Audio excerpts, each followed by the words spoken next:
Bonsoir à toutes et à tous. Je voulais vous livrer ce soir un petit billet que j'écris habituellement depuis quelques années, des billets contre l'Europe et le devenir de notre pays au sein de cette dictature européenne et les dérives immigrationnistes qui nous sont orchestrées par nos amis américains. Tente une vidéo, c'est la première fois, donc tout le monde est un peu indulgent. J'essaierai d'en faire d'autres pour reprendre peut-être d'anciens billets, mais aussi de nouvelles communications que je jugerais utile de faire.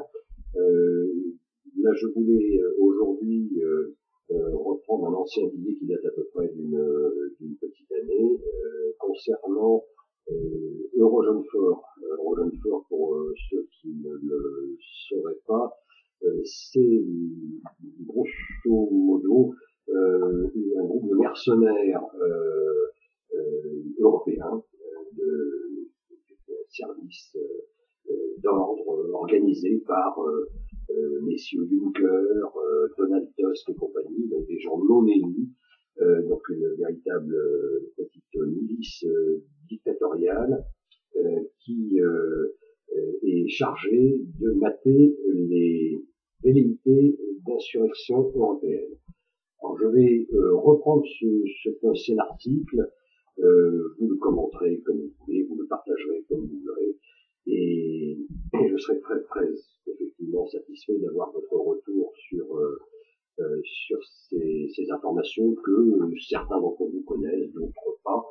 Je me contenterai de lire un peu de billets. Désolé pour le côté assez peu interactif.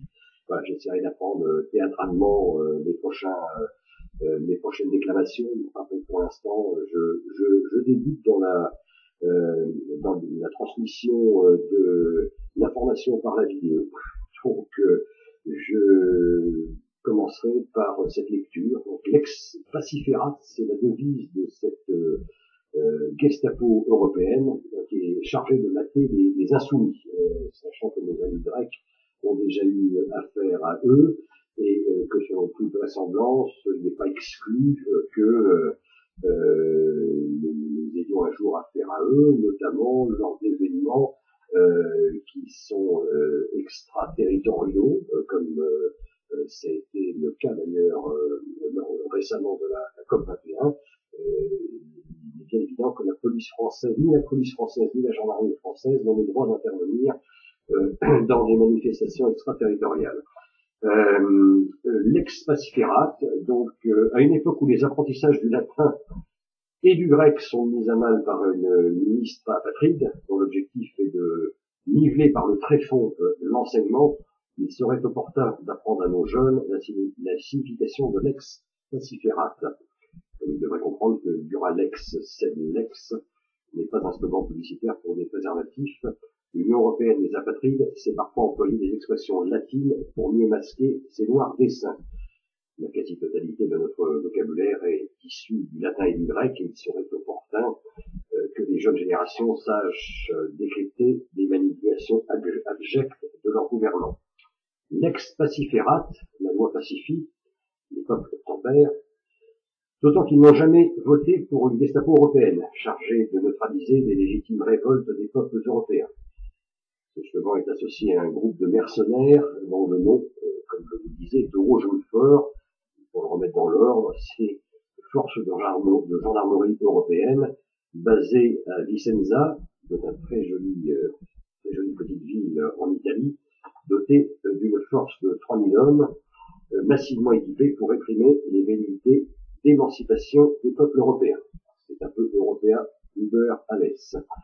Les manifestants grecs, lors des manifestations contre la Troïka, furent surpris d'entendre des membres des forces de l'ordre venant réprimer leur insurrection, qui s'exprimait dans une langue étrangère. Cette Gestapo associée à l'interdiction de s'exprimer finira par nous conduire dans tous les usines de France, psychiatriques, de sécurité, Nous voyons déjà, lorsque les paroles prédicatives d'un maire le conduisent à la camisole de force. Pourtant ce maire, frappé de tous les maux et voué aux gémonies, n'a fait que prédire l'avenir de ce qui reste de notre pays. Son internement dans les locaux de la Néo-Loubianca devrait nous interpeller et nous envoyer dans le maquis pour lutter contre l'iniquité, l'injustice et l'invasion migratoire de notre pays. Nous n'y prenons pas garde, mais il se pourrait que demain, ce ne soit pas le laitier qui frappe à notre porte à 7 heures du matin. Nos docteurs Foy-Lamour, président au destin de notre Europe, ont bien compris que la répression des forces nationales se heurtera toujours à sa limite patriote. On dit que les mercenaires n'hésiteraient pas à ouvrir le feu sur des étrangers à leurs yeux. L'ordre de répression à balles réelles est prévu dans les statuts de cette milice. Et nous ferions bien d'exiger sa dissolution avant qu'elle ne vienne nous réprimer en France. Les vieux manifestants grecs en gardent un bien plus terrible souvenir que celle de la répression des colonels.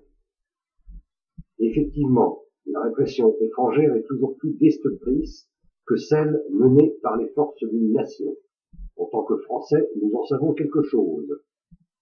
Le souvenir d'Oradour-sur-Glane devrait nous interpeller sur l'existence d'une milice qui a toute latitude pour intervenir et réprimer sur notre territoire. Me traiteriez de paranoïaque si je ne concluais pas mon petit billet en affirmant que les opérations d'Oro-Jean-de-Fort sont prioritaires sur les opérations nationales et qu'aucune poursuite n'est possible à leur encontre en cas de bavure. Dans les statuts de la petite Gestapo européenne, c'est comme ça. Mater l'époque est certes douloureux, mais avec un peu d'habitude, nous nous y conformerons. Nous commençons à avoir l'habitude avec l'état d'urgence récemment décrété. La fête continue, nous perdons régulièrement des droits. La France est aujourd'hui une forme de lander européen. La récente élection régionale l'a démontré. Le découpage avec de grandes régions, de maxi-régions françaises, n'a pour seul objectif que de conformer aux diktats européens. Aujourd'hui, nos agriculteurs en subissent le prix, les travailleurs aussi de notre pays en subissent toutes les conséquences. Et voilà, je reviendrai plus tard avec d'autres sujets si vous le voulez bien. Sur ce, je vous souhaite une excellente soirée à toutes et à tous et j'espère à bientôt si vous le voulez bien. Voilà, bonne soirée, au revoir.